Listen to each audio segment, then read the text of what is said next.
Hello everyone! Welcome to Europeans at Heart, a podcast created and hosted by young European ambassadors in the European Union. Today, me, Virginia, and my colleague Catalina, two proud young European ambassadors based in the European Union, will be here to introduce the next country member of the Eastern Partnership Initiative, the Republic of Moldova. Kat, could you please shortly give us some basic information about your country of origin? Sure. So, the Republic of Moldova is a landlocked country in Eastern Europe. It is bordered by Romania to the west and Ukraine to the north, east, and south. The capital largest city is Chisinau, located in the south-central part of the country. And as for the EU relations with Moldova, they are cooperating in the framework of the European Neighbourhood Policy and its Eastern regional dimension, the Eastern Partnership. Thank you, Kat.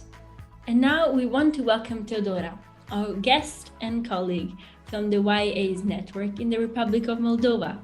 Teodora, could you please introduce yourself and please also tell us, how do you say hi in your local language? First of all, hi Virginia, hi Catalina, and thank you for inviting me to this talk. I'm sure that we're going to have some great time today.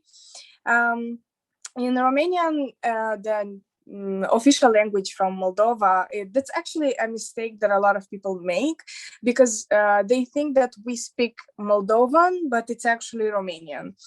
There are quite some ways of greeting someone. You could say Bună ziua. It's more of an official way of greeting someone. You could say Salut, but one of my personal favorites is Noroc, which would mean good luck, but you could also say noroc as in cheers.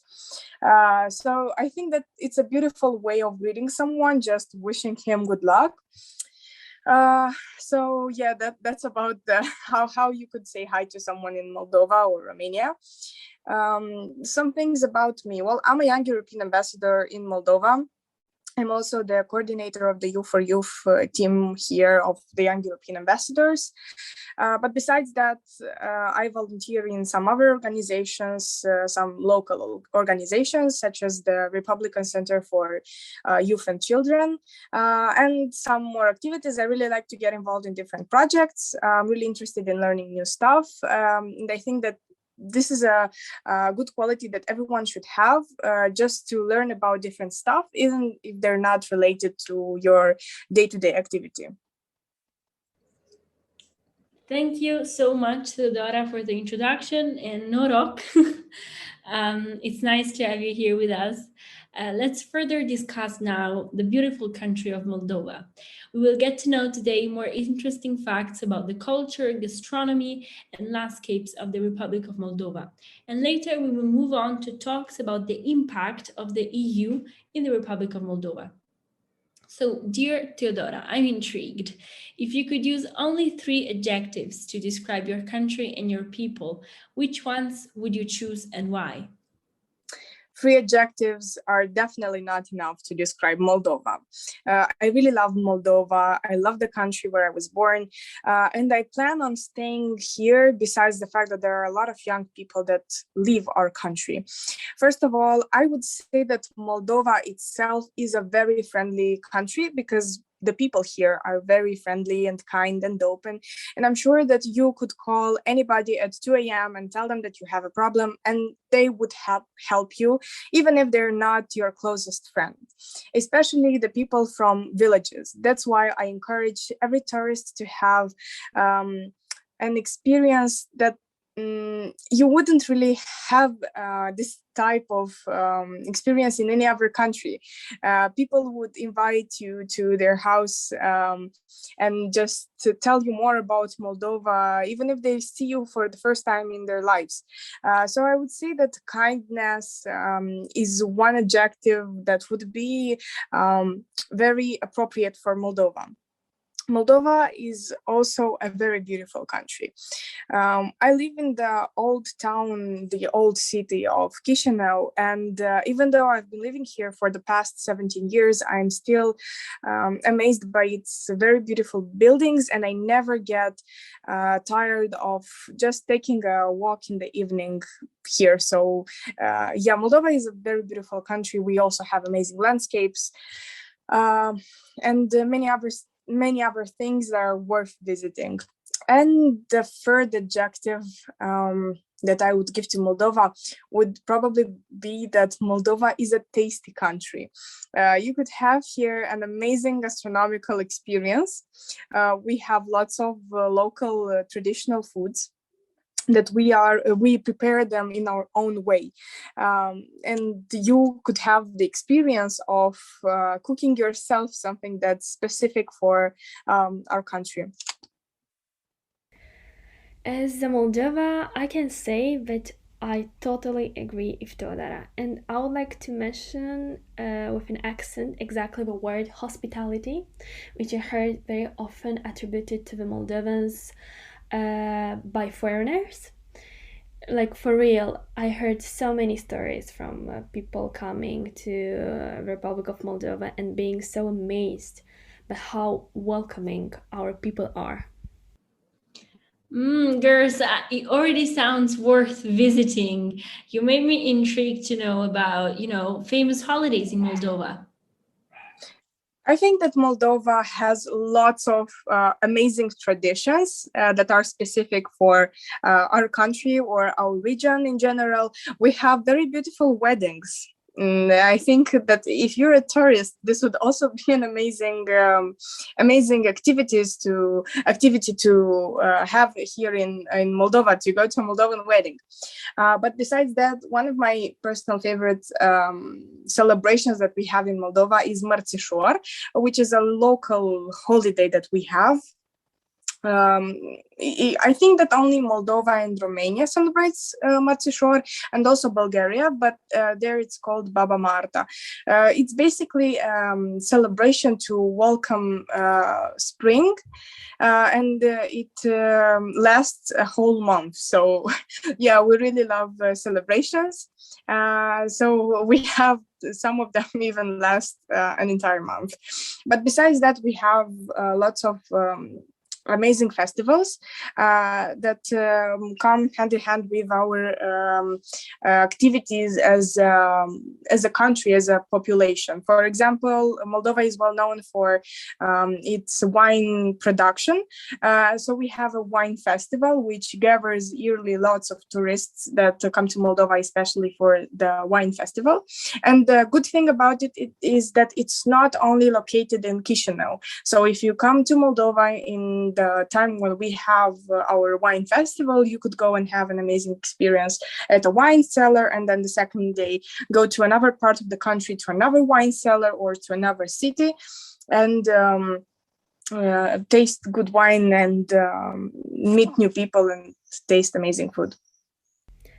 Oh, Teodora, tell everyone please about our super tasty traditional food. This is something we really need to mention. Yes, you're right, Catalina. Well, my favorite dish, which is traditional and specific for Moldova, would be Mamaliga, which is something similar to polenta, but it's not the same. And I think you should definitely try the way that we Moldovans eat it. So we eat this Mamaliga, which is similar to polenta, yet it's not really the same, with cheese, with sour cream, and with some meat. And the most important part of it is mușdei, which is a local sauce that I know that foreigners love it a lot. It's a sauce made out of garlic. Catalina knows what I'm speaking of, what I'm speaking about, and she knows for sure that people that come from other countries fall in love with this sauce that is specific for Moldova. And besides that, I would also mention dessert, which is kushmalu guguce. It's a dessert with sour cherries. We also use a lot in our food sour cherries. So yeah, there are some desserts that contain them. I'm starving now. You just said about Mujde and Mamaliga and just thinking, okay, I think I know what will I cook next. I want to say also about my total favorite one is a variant of Polish pierogi. Both are called kolcunash. They could be filled with fresh white cheese. This will be like kolcunash cu brânză, meat, kolcunash cu carne, or cherries, kolcunash cu vișine. Okay, girls, now you stole my heart. It all sounds super yummy. If I want to come and visit you, which places should I absolutely see? Well, if you would come to Moldova, you would probably come to Chisinau. And in Chisinau, I think that the most amazing experience that you would have here as a tourist would be just walking on the street and just observing the life, the busy life of Chisinau. Chisinau, I think, is the city of contrasts, because you could find places that are so quiet, and then you could find places where people are always in a hurry and people are always busy. So there are people that admire Piața Centrală, which is a place where people go and shop for groceries usually. But my personal favorite is the old city, the part where you could just walk and see the architecture, and then just go to a cafe, because we have a lot of restaurants here and that are not so expensive, but where you could eat very good food and or just drink something and stay and just spend your evening. But besides Chisinau, there are also other cities in Moldova, such as Soroca, Belts, Cahul, and smaller cities that are near Chisinau, such as Orhei, Cricova, where there are also a lot of things to see. First of all, you have to see our wine cellars, because Moldova is well known for its very big wine cellars. Actually, Milești Mici it has the world's record for the biggest wine cellar in the world. And don't forget Cetatea Soroci, which is a historic fort in the modern-day city of Soroca, my hometown. And this Moldavian fortress from the 15th century was built of wood by Stefan the Great in front of a ford over the Dniester. And later it was rebuilt in stone by Petru Rareș in the middle of the 16th century. Oh my God, that sounds amazing. Now I also want to know a bit more about landscapes, because, I heard that even if Moldova is a landlocked country, there are loads of breathtaking landscapes. Can you tell me more about them? And, are there some you would visit countless times? I think that the best way of seeing Moldova's landscapes is just getting in a car and driving through the whole country, because Moldova is a small country. If you have a good car, you could just see the whole country in one day or 2 days. But I would say that there is a very beautiful place at Orheiul Vechi, which is in translation Old Orhei, where all the people go, and there are also lots of festivals that are organized there. One of my favorites is Descopera, where it's an opera music festival, which is at Orheiul Vechi. So you get to see amazing landscape and you get to listen to amazing music. I recently heard about a place named Little Switzerland of Moldova. The official name is Vetești Reservation, and thanks to the small area it occupies, the reservation is called Little Switzerland of Moldova. The uniqueness of the Vetești Reservation is presented by its extent among the famous Taltra near the Prut. This reservation is located between two villages, it's Trinca and Vetești. To get there, we have to walk a few kilometers through the forest, which, due to the capricious relief, descends or climbs suddenly, leading us to the outskirts of the forest. And there we find at the foot of a huge oak with two stems, whose height exceeds 30 meters, they say. Also, not so far, there is Burlenești Gorj, which is less than a kilometer from the quarry in Petești. It is a geological or paleontological nature monument in Edinets district. It was formed for several millennia as a result of a deepening of the Draghiște River at the expense of the Badenian limestone massif. Well, I hope to visit these places soon, and I didn't have by now this kind of opportunity. And I truly hope that maybe I can meet there some of our dear listeners, and of course, Virginia, feel always welcome to come. Oh, it's getting so exciting. Now moving away from those picturesque landscapes, I wanted to know your advice for the top 3 cities to visit. I would say that, first of all, you should visit, of course, Chisinau, the capital city. Here is where life is mostly concentrated. Here is where you have the most of what Moldova has to offer. But to have the experience of being a tourist in Moldova, you have to go to a smaller town, not even a town. You have to go there where people live in villages. You have to go and meet people there. You have to go and see their life there. You have to eat at their place. And I wouldn't say that Moldova is that impressive on the part of cities and towns and things to do and visit, especially in the cities, such as it is in villages, to see the life of people there and to hear stories from people, because Moldova is a whole experience itself. It's not that you go and say, well, I've seen the Stephen the Great monument.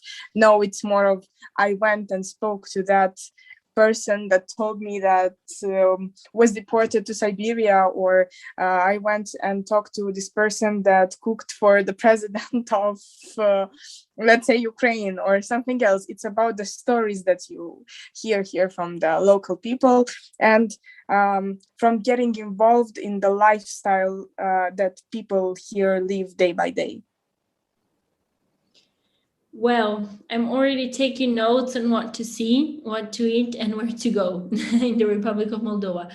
But let me ask you now about the most known personalities in the areas of arts and culture. I want to know more about that. I would say that probably the most known Moldovans in the whole world are the singers of Dragostea din Tei, the Numa Numa song, which was so popular and it's still popular nowadays.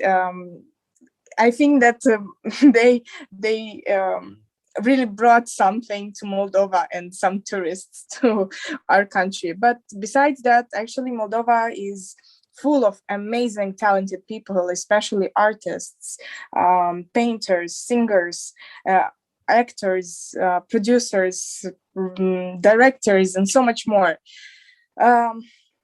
I actually hope that someday our country would care more about the artists of its country. But that's a whole another topic. If I had to mention some personalities, I would say that Ion and Doina Teodorovic, along with Grigore Vieru, are some very important personalities for our country. Ion and Doina Teodorovic used to be singers, and Grigore Vieru, a poet, a writer. They used to sing patriotic songs. They used to express their love for their country, and just promoting the values of us as a nation. And I think this is beautiful. They left an amazing masterpieces after passing sadly away. But also another great personality that I would like to mention is Emil Lotanu. He used to be a movie director. He actually made some very famous movies that well, especially in the Soviet Union. So maybe my generation don't know them as much as my parents and grandparents do. Well, I'm quite interested to further check their masterpieces, I might say. Now, moving on to our final section of this interview, has been so interested up until this point. I would want to ask you, what do you think about the impact of the EU in the Republic of Moldova? And what are the main steps that were taken in the cooperation between the EU and Moldova? Well, as a teenager, I think that the European Union has helped and contributed a lot to, especially the young people from Moldova, because I have so many friends that's been in so many projects funded by the European Union, especially mobility projects, youth exchanges, or Erasmus Plus funded scholarships, or some friends of mine are now studying in the Eastern Partnership School, in the international school from Georgia.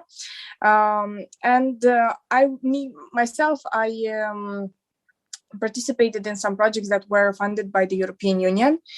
And I might say that this whole initiative really supports our young people, because here there are so many young people interested in learning, interested in making a change, interested in getting and gaining skills and then applying them in making a change. And I think that's amazing that the European Union offers us this possibility.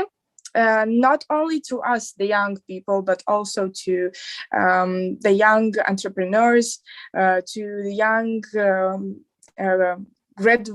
people that just graduated from university and are starting their own business, or another projects and other ideas that are becoming reality thanks to the financial support of the European Union. Speaking about EU-funded programs, did you experience such? If yes, tell me more about your best ones. I've actually never been outside my country with a project that was funded by the European Union, but I've recently graduated, if I might say, from a project which is called Lider Comunitar. So in the project, I was along with another, I'd say we were about 20 teenagers where we learned on how to express our concerns to our local public authorities, where we tried to make something out of a problem that we thought that was important for us. And there I learned what does it mean and how do you make advocacy, lobby, how do you contact someone from the authorities from your region, and so many more things that are vital in a society that I think is also a very important thing for Moldova. Moldova being still a very young state, a young country that has a lot to go through before becoming well developed and with a perfectly working democracy system here. As a Moldovan too, I can say that I had the same pleasant and productive experiences in such EU-funded programs. So many good memories were made. So much knowledge was taken from those experiences. Teodora, can I also ask you, based on the good experiences you've had with the EU initiatives, could you please tell me how actually the EU is viewed in the Republic of Moldova? This is actually a very controversial thing in Moldova, because here the population is basically divided into two parts. The pro-Europeans one, the pro-European one, and just the people that support the pro-Russian, pro-Kremlin way of government and the direction into which Moldova is going. So there are a lot of fake news actually related to European Union, and I'm really concerned about it, considering the fact that there are a lot of people that don't know how to tell if some news are fake, or they can't tell what disinformation is and where to find the trustful source and where to get informed properly. And that's actually a value that's promoted by the European Union on getting informed correctly and not disseminating the fake news. So every time I try to encourage people to get their information from proven sources. And I hope that soon people wouldn't be that skeptical regarding the European Union. To conclude our episode, knowing the spirit of our podcast series, I want to ask Teodora if she feels us in our spirit of being Europeans at heart. Yes, I can for sure name myself as an European at heart. First of all, because I speak 4 of the European languages.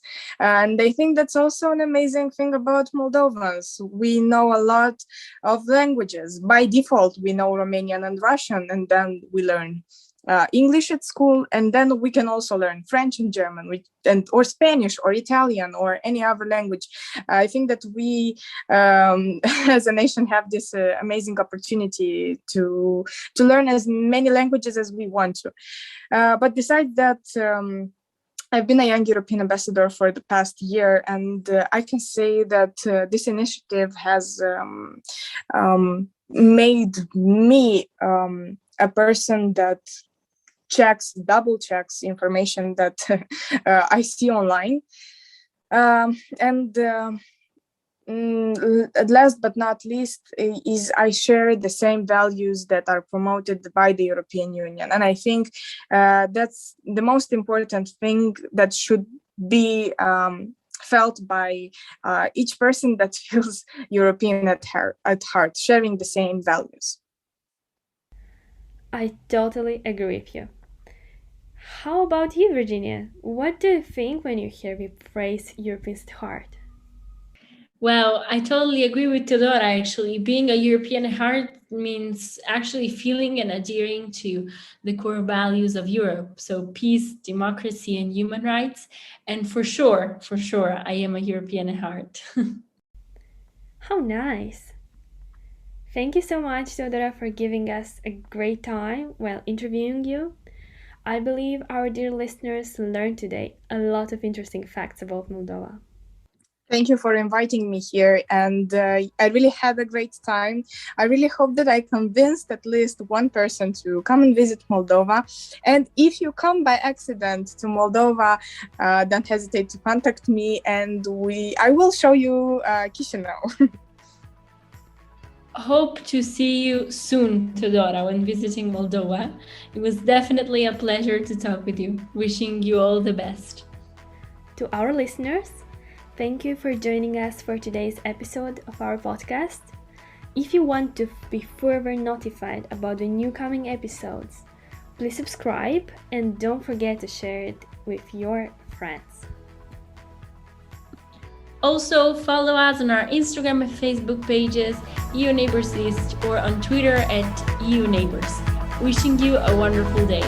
Bye.